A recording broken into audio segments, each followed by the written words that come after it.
Apa yang terjadi ketika seorang anak perempuan dimanja berlebihan, hamil di luar nikah, lalu dibuang di hutan gelap? Tapi, alih-alih mati, ia justru diselamatkan oleh ular penjaga hutan. Kisah ini akan membuat Anda berpikir ulang tentang arti keluarga dan penyesalan. Mari kita simak kisahnya. Pak Arman adalah seorang pengusaha kaya yang hidup di kota besar. Bersama istrinya, Bu Santi, ia memiliki seorang putri tunggal bernama Amara. Karena menjadi anak tunggal, Amara tumbuh dengan segala kemewahan. Ia tidak pernah dimarahi, apalagi diberi tanggung jawab. Jika ia menginginkan sesuatu, ayah dan ibunya selalu menuruti, bahkan jika itu berlebihan. Sayang, Amara itu anak kita satu-satunya. Jangan buat dia sedih, ia adalah kalimat yang sering diucapkan Pak Arman. Bu Santi hanya bisa menurut. Amara pun tumbuh menjadi gadis remaja yang egois dan tidak pernah berpikir panjang. Ketika teman-temannya mulai mengenalkan gaya hidup hedonis, Amara dengan mudah ikut terpengaruh. Ia mulai sering berpesta, membeli barang mahal, bahkan menjalin hubungan dengan banyak pria. Satu malam, Amara jatuh sakit. Ia muntah-muntah, dan tubuhnya lemas. Bu Santi membawa Amara ke dokter, dan hasilnya membuat keluarga itu hancur. Amara hamil di luar nikah. Pak Arman marah besar.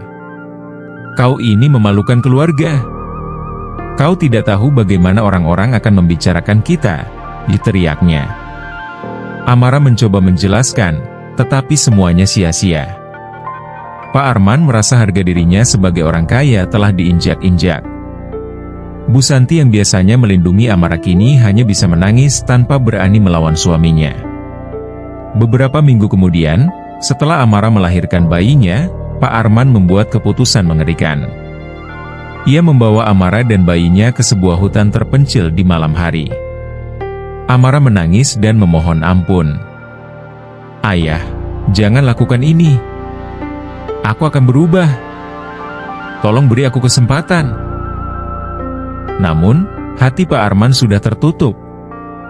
"Kau sudah menghancurkan nama baik keluarga.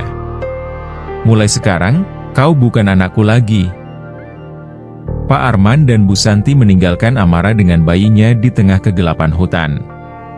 Amara hanya bisa menangis, memeluk bayi kecilnya, tanpa tahu apa yang harus dilakukan. Ketika Amara hampir putus asa, seekor ular besar muncul dari balik pepohonan. Amara ketakutan, memeluk bayinya erat-erat, tetapi ular itu tidak menyerangnya. Sebaliknya, ular itu mendekat dengan lembut, melingkari tubuh Amara dan bayinya seperti memberikan kehangatan. Hari-hari berlalu, dan ular itu menjadi penjaga Amara. Ia membawa makanan berupa buah-buahan, melindungi mereka dari hewan buas, dan bahkan menciptakan sarang dari dedaunan untuk tempat tidur Amara. Amara mulai menyadari bahwa meskipun ia ditinggalkan keluarganya, ia masih diberi kesempatan hidup oleh sesuatu yang lebih besar. "Terima kasih, makhluk baik," bisik Amara pada ular itu suatu malam. Amara yang dulunya egois dan malas kini belajar hidup mandiri. Ia memanjat pohon untuk mencari makanan, belajar membuat api, dan merawat bayinya dengan penuh kasih. Setiap malam, ia merenungi kesalahan masa lalunya. "Semua ini terjadi karena aku terlalu dimanjakan. Jika saja ayah dan ibu mengajariku tanggung jawab, mungkin aku tidak akan seperti ini," katanya sambil menatap langit. Namun, ia juga merasa bersyukur karena kini ia bisa merasakan hidup yang lebih bermakna, meskipun berat. Sementara itu, di kota, bisnis Pak Arman mulai runtuh. Mitra-mitranya pergi satu persatu, investasi gagal, dan rumah mewah mereka harus dijual untuk melunasi hutang. Pak Arman mulai merasa bahwa semua ini adalah hukuman atas perbuatannya kepada Amara. Bu Santi yang semakin terpuruk mulai menyalahkan Pak Arman. "Kita kehilangan anak kita karena kesombonganmu. Bagaimana jika sesuatu terjadi padanya?" katanya sambil menangis. Pak Arman yang keras kepala akhirnya luluh. Ia memutuskan untuk kembali ke hutan mencari Amara. Pak Arman menemukan Amara yang hidup damai di hutan bersama bayinya. Ia terkejut melihat putrinya yang dulu manja kini menjadi wanita tangguh yang mampu bertahan hidup di alam liar. Ular besar itu berdiri di samping Amara, melingkari tubuhnya seperti penjaga setia. "Amara, ayah minta maaf. Ayah salah. Tolong kembalilah," kata Pak Arman dengan air mata yang mengalir deras. Namun, Amara hanya tersenyum. "Ayah, aku sudah memaafkanmu. Tapi hidupku sekarang berbeda. Di sini, aku belajar arti hidup yang sebenarnya. Aku tidak ingin kembali ke kehidupan yang penuh kepalsuan." Pak Arman mencoba memohon, tetapi Amara tetap pada keputusannya. Ia memilih untuk tinggal di hutan bersama bayinya dan ular penjaga. Ketika Pak Arman pergi, ular itu berbisik kepada Amara melalui mimpi. "Kau adalah bukti bahwa manusia bisa berubah. Ajarkan anakmu tentang kehidupan yang sebenarnya, agar ia tidak mengulangi kesalahanmu." Amara terbangun dengan tekad baru. Ia tahu bahwa kehidupannya di hutan adalah awal dari perjalanan yang lebih besar. Hari demi hari, Amara mulai merasa nyaman dengan kehidupannya di hutan. Ia mengajari anaknya, yang diberi nama Dara, tentang kebijaksanaan alam.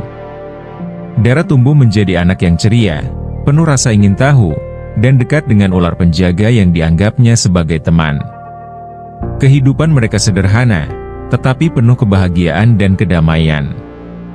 Amara menyadari bahwa kekayaan sejati bukanlah harta, melainkan cinta dan pelajaran hidup yang ia berikan kepada Dara. Setiap malam, mereka duduk di bawah sinar bulan, dan Amara bercerita tentang masa lalunya, bukan untuk mengajarkan rasa benci, tetapi agar Dara belajar dari kesalahan ibunya. Suatu malam, ular penjaga mendekati Amara dengan gerakan gelisah. Melalui bisikan dalam mimpi, ular itu memperingatkan adanya bahaya yang mendekat. Manusia tamak akan datang ke hutan ini. Mereka tidak peduli pada kehidupanmu atau anakmu. Bersiaplah, bisi ular itu. Amara terbangun dengan rasa khawatir. Ia memutuskan untuk memperkuat tempat tinggal mereka dan bersiap jika bahaya benar-benar datang. Namun, ia juga merasa cemas karena ia tidak ingin Dara terancam oleh ulah orang-orang yang serakah. Beberapa hari kemudian, suara mesin gergaji mulai terdengar di kejauhan. Seorang kelompok penebang pohon memasuki hutan dengan tujuan mengeksploitasi kayu-kayu langka. Mereka menemukan tempat tinggal Amara dan mencoba mengusirnya. "Kau tidak punya hak tinggal di sini.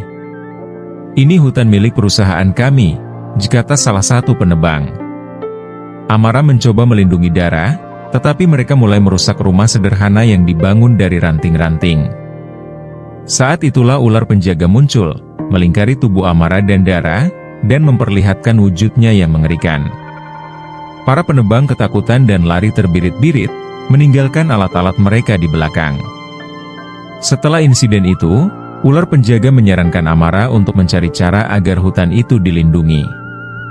Amara, yang sudah belajar banyak dari alam, menulis surat kepada pemerintah setempat melalui seorang pengunjung hutan yang ia percayai. Dalam surat itu, ia menjelaskan keindahan dan pentingnya ekosistem hutan tersebut. Surat itu akhirnya sampai ke tangan yang tepat. Hutan tempat Amara tinggal diresmikan sebagai cagar alam yang dilindungi. Tidak ada lagi penebangan liar atau ancaman manusia yang boleh memasuki kawasan itu. Amara dan Dara akhirnya bisa hidup dengan lebih tenang, bersama ular penjaga dan makhluk-makhluk hutan lainnya. Tahun-tahun berlalu, Dara tumbuh menjadi wanita muda yang kuat dan bijaksana, sama seperti ibunya. Amara, yang dulu dikenal sebagai gadis manja, kini menjadi simbol keberanian dan cinta sejati. Setiap malam, ia berdoa agar hidup yang ia jalani bersama Dara bisa menjadi warisan yang berarti bagi dunia. Ular penjaga, yang diam-diam mengawasi mereka dari kejauhan, merasa tenang suatu hari. Amara sedang mengajari Dara cara mencari makanan di hutan ketika mereka mendengar suara langkah kaki yang berat mendekat. Amara segera berjaga-jaga, sementara Dara bersembunyi di balik tubuh ibunya. Dari balik pepohonan, muncullah seorang pria tua dengan wajah penuh penyesalan, Pak Arman. Pak Arman terlihat kurus dan lelah. Setelah bertahun-tahun mencari, ia akhirnya menemukan jalan ke hutan itu.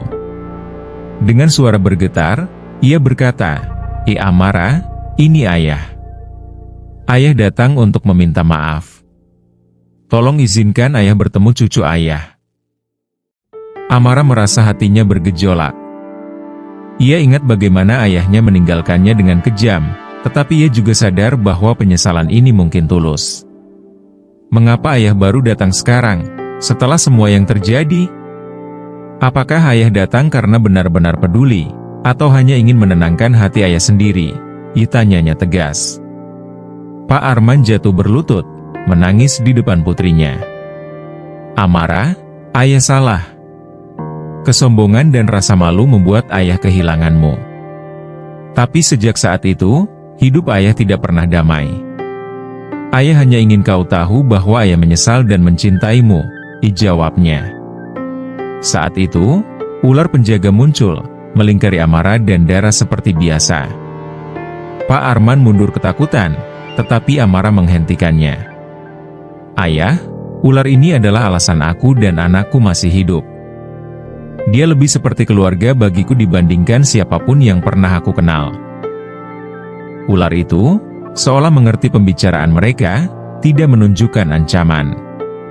Ia hanya berdiri sebagai saksi bisu, mengawasi apakah Pak Arman benar-benar tulus atau hanya datang dengan motif tersembunyi. Setelah hening beberapa saat, Amara berkata, aku tidak tahu apakah aku bisa memaafkan sepenuhnya, ayah. Tapi untuk Dara, aku akan memberi ayah kesempatan untuk mengenalnya. Jangan kecewakan kami lagi. Pak Arman menangis haru dan berjanji untuk tidak menyia-nyiakan kesempatan ini. Ia mulai mengenal cucunya dengan hati-hati, membantu Amara dalam kehidupan di hutan. Sedikit demi sedikit, hubungan mereka mulai pulih, meskipun rasa sakit masa lalu masih membekas. Hutan itu kini menjadi simbol pembelajaran bagi keluarga Amara. Pak Arman yang dulunya sombong mulai belajar arti kesederhanaan dan cinta sejati dari putrinya. Amara, Dara, dan ular penjaga hidup bersama dalam harmoni, menunjukkan bahwa keluarga bukan tentang darah semata, melainkan tentang bagaimana kita saling melindungi dan mencintai. Hidup selalu memberi kesempatan kedua, tetapi hanya bagi mereka yang berani berubah. Kisah Amara bukan sekadar tentang penderitaan, tetapi tentang keberanian untuk bangkit, memaafkan, dan menciptakan kehidupan yang lebih baik.